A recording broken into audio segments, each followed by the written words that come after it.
پیچھے تو دیکھو، social media star Ahmad Shah کے چھوٹے بھائی انتقال کر گئے۔ انتقال کیسے ہوا؟ بھارتی پراکسی کی پاک فوج کے ہاتھوں شامت آ گئی، مزید 31 دہشت گرد جہنم واصل۔ ادھر اسرائیلی اخبار کا دعویٰ ہے کہ القاعدہ افغانستان میں طالبان کی زیر سرپرستی دوبارہ ابھر چکی ہے۔ لندن میں یونائٹڈ کنگڈم تاریخی مارچ میں 1 لاکھ افراد کی شرکت۔ مارچ کیوں کیا گیا؟ بسم اللہ الرحمن الرحیم۔ السلام علیکم ناظرین، آپ دیکھ رہے ہیں خبرگام اور میں ہوں احتشام الرحمان۔ ناظرین، انتہائی افسوسناک خبر سب سے پہلے آپ کے سامنے رکھنا چاہیں گے کہ پاکستان کے نامور social media star Ahmad Shah کے چھوٹے بھائی عمر شاہ ڈیرہ اسماعیل خان میں انتقال کر گئے۔ انا للہ و انا الیہ راجعون۔ احمد شاہ کی جانب سے انسٹاگرام پر شیئر کی گئی پوسٹ میں بتایا گیا ہے کہ ہمارے خاندان کا ننھا چمکتا ستارہ عمر شاہ اللہ تعالیٰ کے حضور واپس لوٹ گیا ہے۔ اس پوسٹ میں مداحوں سے عمر شاہ اور اہل خانہ کے لیے دعاؤں کی درخواست بھی کی گئی ہے۔ آپ کو بتا چلیں کہ احمد شاہ نے سن 2019 کے آغاز میں اس وقت شہرت حاصل کی جب ان کی چند مزاحیہ ویڈیوز جن میں وہ پیچھے تو دیکھو جیسے جملے بولتے دکھائی دیے وائرل ہو گئی تھیں۔ اس کے بعد احمد شاہ اپنے بڑے بھائی اور چھوٹے بھائی کے ہمراہ مختلف مارننگ شوز اور گیم شوز میں شرکت کرتے رہے، جہاں ان کی معصوم باتوں اور مسکراہٹوں نے ناظرین کو بے حد محظوظ کیا تھا۔ صرف 5 سال کی عمر میں احمد شاہ سب سے کم عمر پاکستانی یوٹیوبر بن گئے تھے، جن کے فالوورز کی تعداد 10 لاکھ سے زیادہ ہو گئی تھی، اور اس کامیابی کے بعد وہ بڑے ٹی وی پروگرام بشمول ARY کے رمضان ٹرانسمیشن کا بھی حصہ بنے۔ احمد شاہ اور ان کے بھائی عمر شاہ اپنی ذہانت اور معصوم مسکراہٹ کی وجہ سے جیتو پاکستان کے ایک مقبول شو کا حصہ بن چکے تھے۔ عمر شاہ کے انتقال پر مداح افسردہ ہیں اور ان کے اہل خانہ سے اظہار تعزیت کر رہے ہیں۔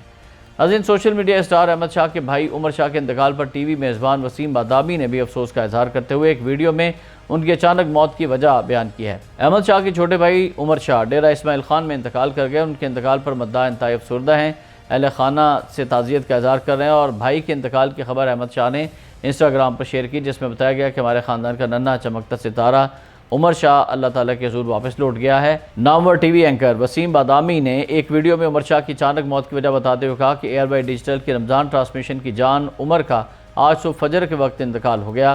ان کا کہنا تھا کہ ڈاکٹرز کے مطابق انہیں الٹی ہوئی تھی جو پھیپھڑوں میں چلی گئی، جس سے آکسیجن کا نظام متاثر ہوا اور دل اور خون کی شریانوں کے نظام کے رکنے کے باعث ان کا انتقال ہوا۔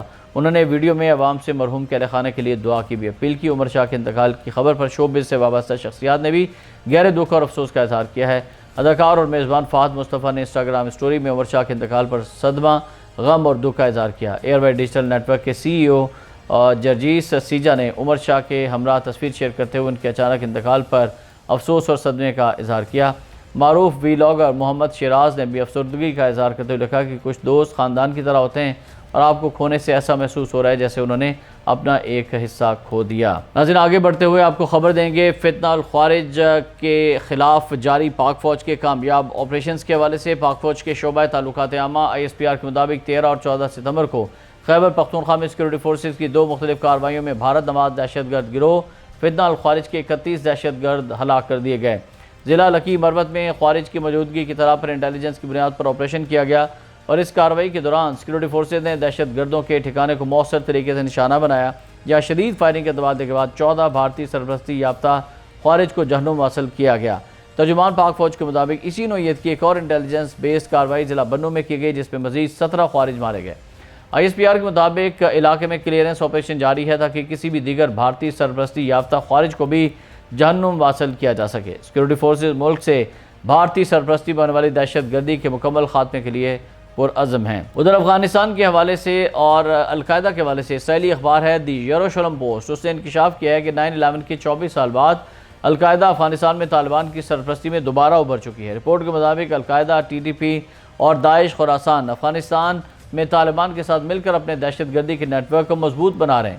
امریکہ کے ساتھ ساتھ پاکستان اور دیگر علاقائی ممالک کی قومی سلامتی اس بڑھتے ہوئے اتحاد سے براہ راست خطرے میں ہے۔ افغانستان ایک بار پھر عالمی دہشت گرد تنظیموں کے لیے محفوظ بناگاہ بنتا چلا جا رہا ہے۔ اسرائیلی اخبار دی یروشلم پوسٹ کے مطابق افغانستان میں موجود TTP کمانڈرز اور جنگی تجربہ کار دہشت گرد خطے کے استحکام کے لیے خطرہ ہیں، اور دہشت گردی کا یہ نیٹ ورک پاکستان کے استحکام اور قومی سلامتی کے لیے روزانہ کی بنیاد پر خطرہ ہے۔ القاعدہ کا رہنما، سابق مصری کمانڈو اور اسامہ بن لادن کا قریبی ساتھی العدل گروہ کا سب سے تجربہ کار عسکری منصوبہ ساز ہے۔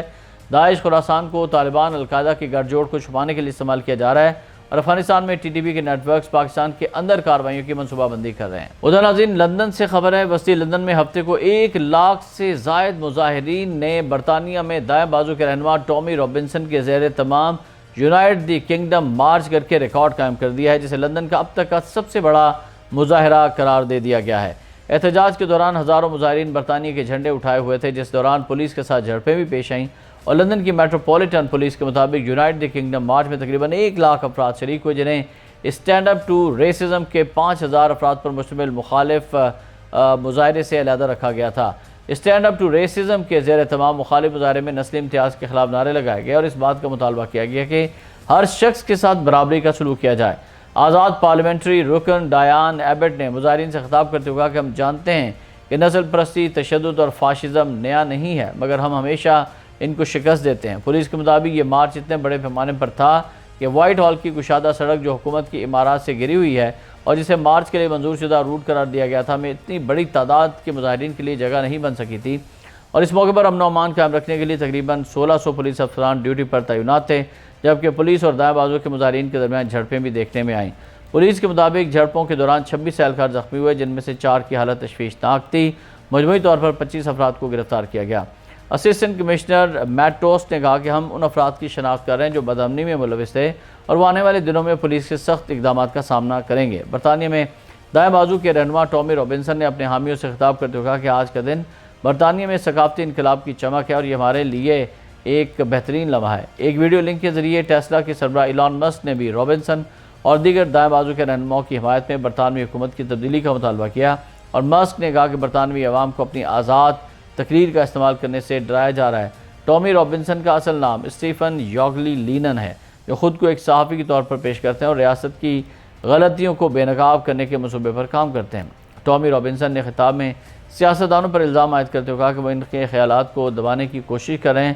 انہوں نے کہا کہ برطانوی عدالتوں نے غیر دستاویزی پناہ گزینوں کے حقوق کو مقامی کمیونٹی کے حقوق پر ترجیح دی ہے۔ ٹامی رابنسن کا کہنا تھا کہ گزشتہ ماہ اپیل کورٹ نے ایپنگ ایسیکس کے بیل ہوٹل میں پناہ گزینوں کو رہائش فراہم کرنے کے حوالے سے ایک حکم کو مسترد کر دیا تھا۔ احتجاج کے اختتام پر انہوں نے کہا کہ وہ مستقبل میں دوبارہ ایسے احتجاج کا انعقاد کریں گے۔ 42 سالہ رابرٹسن اس سال کے آغاز میں جیل سے رہا ہوئے تھے، جہاں انہیں اکتوبر میں ایک شامی پناہ گزین کے بارے میں جھوٹے دعوے کرنے پر سزا دی گئی تھی، جس نے ان کے خلاف فتق عزت کا مقدمہ جیتا تھا۔ ناظرین، آج کی اس ولاگ سے فی الوقت اتنا ہی۔ احتشام الرحمان کو اجازت دیجیے گا۔ اللہ حافظ۔